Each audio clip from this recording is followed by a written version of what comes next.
Shri Gurupya Namaha. I am Lakshmi from Ponvidyashram. Welcome you all to this session. Today's session is a continuation from the chapter New Kings and Kingdoms. Children, I hope you understood the first and second videos of this lesson. It was about how new kingdoms in the north and how did they administer their kingdoms, through which source historians come to know about the kings and warfare for wealth. So, now we are going to learn about the kingdoms of South. Now, coming on to the South Indian forms of the basis of this medieval period or the smaller kingdom during this time. The Chola kingdom is one of the most popular kingdom. Look at the map. As you see, those areas marked in orange shows the original region of the Chola territories. However, those marked in the green had an extension towards the south can under the influence of Chola dynasties. They are popular because of two things. First of all, unique naval expedition as they took off. As a result, they were popular in the Southeast Asia. The second important reason was the fine architect marvels as they made. Mainly they are made of bronze and the bronze images were mainly deities. They were also the common man and the devotees that were made of bronze. And these bronze sculpture was considered as the finest sculpture in the world. Next, move on to from Urayur to Tanjavur. There were three powerful kingdoms in the south or the Pallavas, the Pandyas and the Cholas. There was a constant struggle for supremacy amongst themselves. In the 9th century, the Cholas defeated the Pallavas and ended their rule. The Cholas established a powerful empire in South India. They ruled in South India for nearly 4 centuries. Tanjore, now called Tanjavur, was their capital. The major chiefly Chola families known as Muttarayar held power in the Kaveri Delta. They were the subordinate to the Pallava kings of Kanjipuram. What is the meaning of subordinate? Subordinate means lower in rank or position. That means Cholas were working under the Pallavas. Vijayala Cholas was related to the ancient ruling family of Cholas. He belonged to Urayur and captured the Kaveri Delta region from Mutturayar in the middle of 9th century. He also built the town of Tanjavur and made it as the capital of his kingdom and also built a temple for goddesses Nisambasudni. Most prominent rulers of the Chola dynasty were Rajaraja I and Rajendra Chola. They conquered the neighboring kingdoms and annexed the Pandyan and the Pallava territories to the south and north of the Chola Empire. Rajendra I, son of Rajaraja, continued his policies and raided the Ganga Valley, Sri Lanka, and the countries of Southeast Asia. He developed a powerful navy for these expeditions. What do you mean by expedition? A journey made for some specific purpose as for war or exploration. Now, let us see art and architecture of the Chola period. The Cholas made great contribution to art and architecture. They built many temples. The best example of these temples are at Tanjavur and Gangaikonda Cholapuram. They were built by Rajaraja and Rajendra Chola. These temples were the centers of craft productions and cultural centers. They were given the land grants by the members of the royal family. The produce of this land went into maintaining the temples and who work at the temples like priests, garland makers, cooks, sweepers, dancers, etc. So, temples were not only places of worship but also served as cultural centers and the hub of economic and social activities. The Cholas also excelled at making images of gods and goddesses. These images were either of stone or bronze, the latter being more popular. The bronze image of Lord Shiva as Nadraja, Lord of Dance, is one of the finest specimens of the Chola art. Agriculture and irrigation during the time of Cholas. The Chola had become powerful on account of trade and agricultural prosperity. They used their money for initiating agricultural reforms. If you notice the map of Chola kingdom, River Kaveri branches off into several small channels before emptying into the Bay of Bengal. These channels renewed the soils of vast floodplains year after year. That is, due to overflow, these channels deposit fertile soil on their banks. The agricultural reforms spread far and wide, especially from the 5th to 6th century AD onwards. During this period, forests were cleared in some region to provide land for agriculture. This land was leveled and special agricultural tools were used.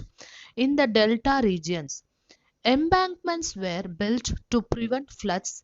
Canals were also constructed for irrigating the lands. A variety of methods to irrigate the fields were put to practice. These included canals in delta regions, wells in some areas, and tanks in others.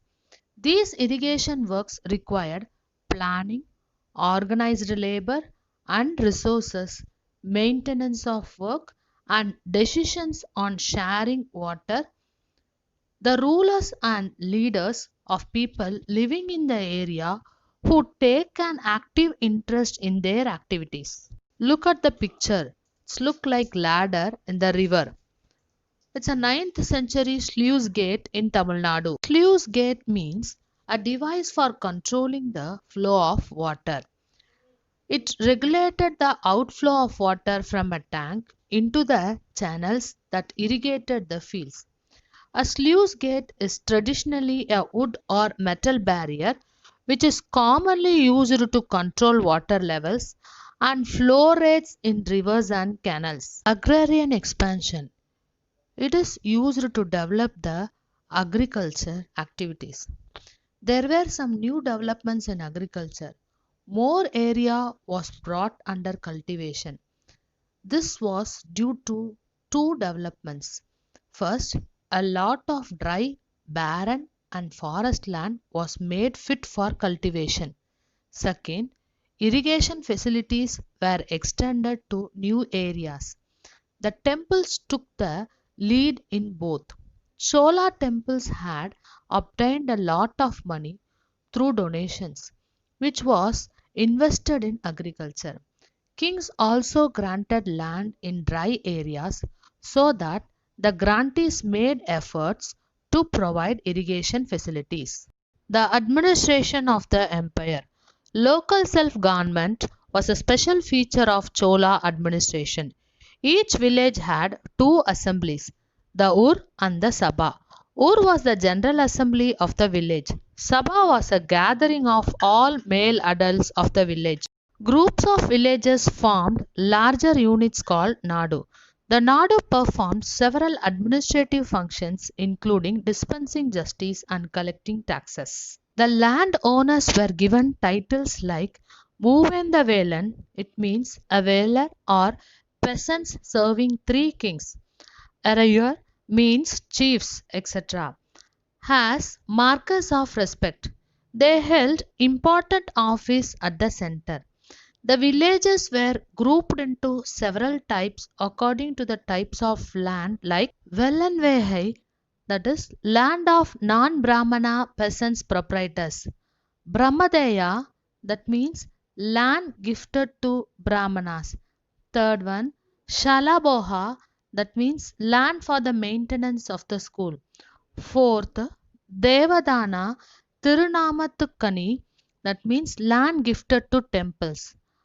Pallichandam, That means land donated to Jaina institutions. These decisions were recorded in details in inscriptions, often on the stone walls of temples. Inscriptions from Utramerur in Chengalpattu district, Tamil Nadu, provide details of the way in which the Sabha was organized.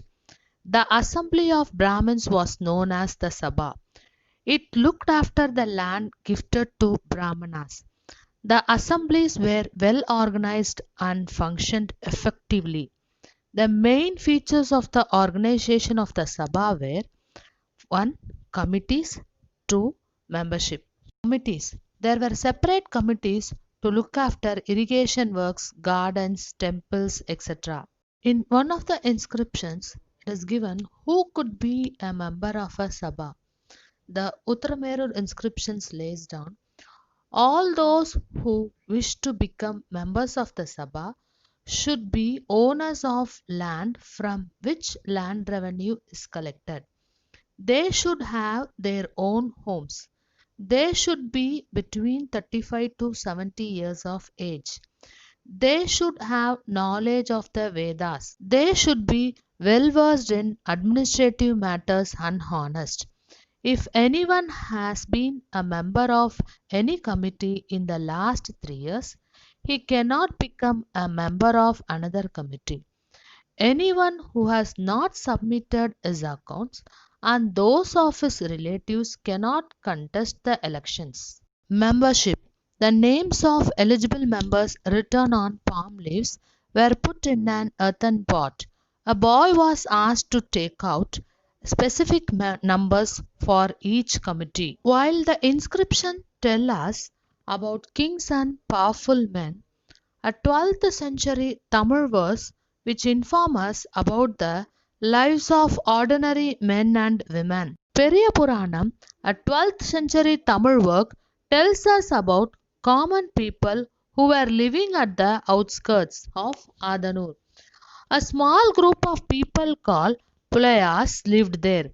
Periya Puranam shows us a clear picture about their habitat, how they look, how the ornaments are used by them, etc. They were doing agriculture. Black iron ornaments were used by them. Children grew puppies. Trees like coconut, mango, marudu, that is Arjuna trees, were seen.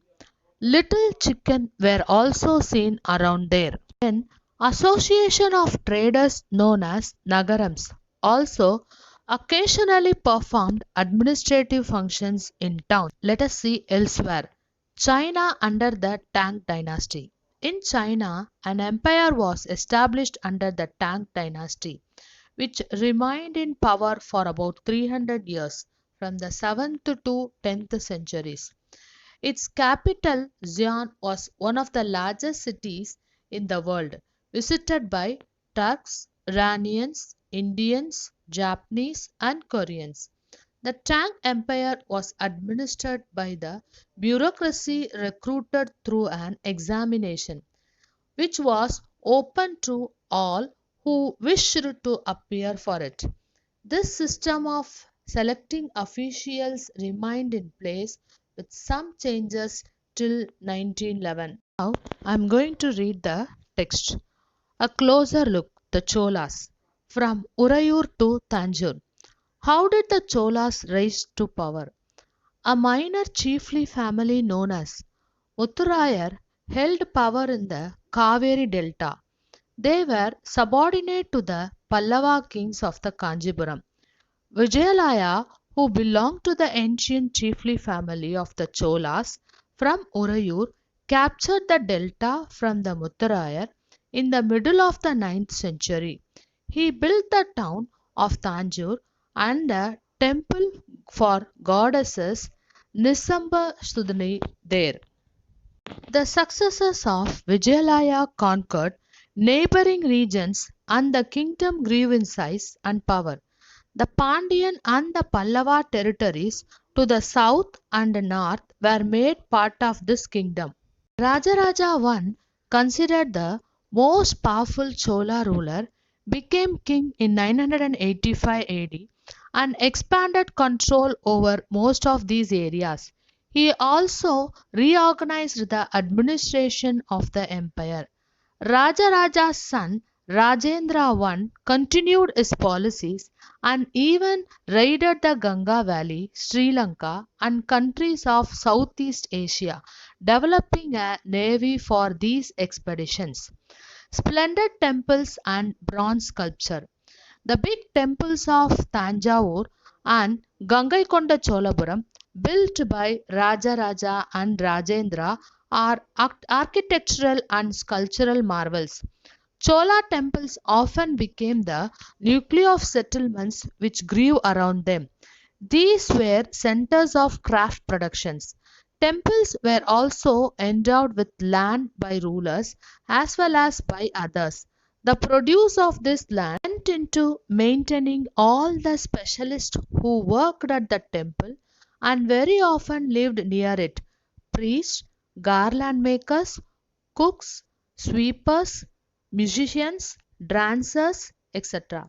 In other words, temples were not only places of worship, they were the hub of economic, social, and cultural life as well. Amongst the crafts associated with temples, the making of bronze images was the most distinctive. Chola bronze images are considered amongst the finest in the world. While most images were of deities, sometimes images were made of devotees as well. Agriculture and irrigation. Many of the activities of the Cholas were made possible through new developments in agriculture. Look at map 2 again. Notice that the river Kaveri branches off into several small channels before emptying into Bay of Bengal. These channels overflow frequently, depositing fertile soil on their banks. Water from the channels also provides the necessary moisture for agriculture, particularly the cultivation of rice. Although agriculture had developed either in other parts of Tamil Nadu, it was only from the 5th or 6th century that this area was opened up for large scale cultivation. Forests had to be cleared in some regions, land had to be leveled in other areas. In the delta region, embankments had to be built to prevent flooding and canals had to be constructed to carry water to the fields. In many areas, two crops were grown in a year. In many cases, it was necessary to water crops artificially. A variety of methods were used for irrigation. In some areas, wells were dug. In other places, huge tanks were constructed to collect rainwater. Remember that irrigation works require planning, organizing labor and resources, maintaining these works, and deciding on how water is to be shared. Most of the new rulers, as well as people living in villages, took an active interest in these activities. The administration of the empire. How was the administration organized? Settlements of peasants, known as Ur, became prosperous with the spread of irrigation agriculture. Groups of such villages formed larger units called Nadu. The village council and the Nadu performed several administrative functions including dispensing justice and collecting taxes. Rich peasants of Vellala caste exercised considerable control over the affairs of the Nadu under the supervision of the central Chola government. The Chola kings gave some rich landlords titles like Muvende Velan, it means a Velan or peasants serving three kings, Arayar, that means chief, etc., as markers of respect and entrusted them with important offices of the state at the center. We have seen that Brahmanas often received land grants or Brahmadaya. As a result, a large number of Brahmana settlements emerged in the Kaveri Valley as in other parts of South India. Each Brahmadaya was looked after by an assembly or sabha of prominent Brahmana landholders. These assemblies worked very efficiently.